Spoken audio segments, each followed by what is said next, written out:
पाठन कराए जाते हैं लेकिन संविधान का पाठन नहीं कराया जा सकता है। तो ऐसे देश में जब यहाँ पदयात्रा देवरिया की धरती पर चल के आई है, यहाँ पर इस राष्ट्र ध्वज जो हमारे कामरेड कलेक्टर शर्मा अभी तिरंगा झंडा लिए हुए थे, इस समय राजू भाई लिए हुए हैं, इस तिरंगे झंडे को लेने के लिए रामचंद्र विद्यार्थी शहीद हो गए थे इसी देवरिया की धरती पर। इसलिए आप लोग का हम इसलिए भी स्वागत करते हैं।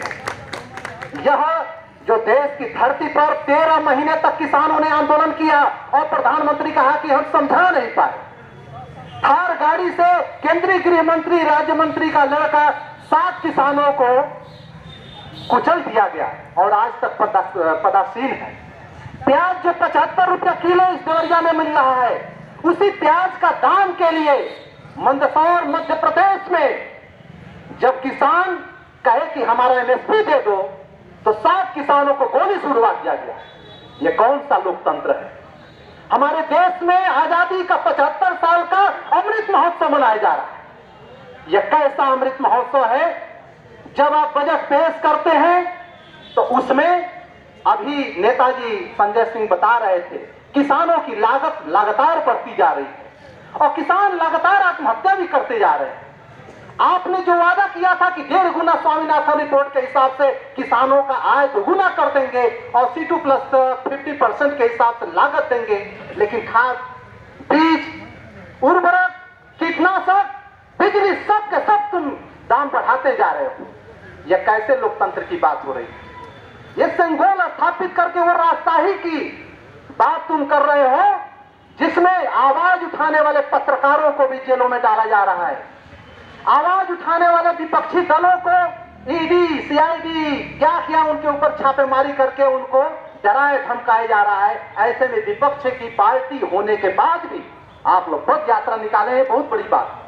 हमारे देश के अंदर जो कांग्रेस के नेतृत्व में यूपीए सरकार 7,000 करोड़ का नॉन परफॉर्मिंग एसेट पट्टे खाते में जो कर दिया गया पूंजीपतियों का, इस सरकार ने 6,60,000 करोड़ एनपीए के नाम पे माफ कर दिया।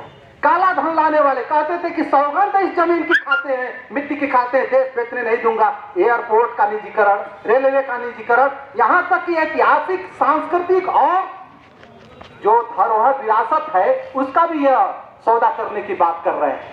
काला धन लाने वाले 5-5, 15-15 लाख बांटने वाली सरकार, सबके खातों में देने वाली सरकार क्या की कि 7,000 करोड़ जो काला धन था 2012 में, इस समय 21,000 करोड़ से ज्यादा काला धन भारत में हो चुका है। तो ऐसे झूठे, ऐसे ढोंगियों की सरकार से दूर होने के साथ साथ वो लोकतांत्रिक विरासत को अपने हाथों में संभालना होगा। वो कौन संभालेगा?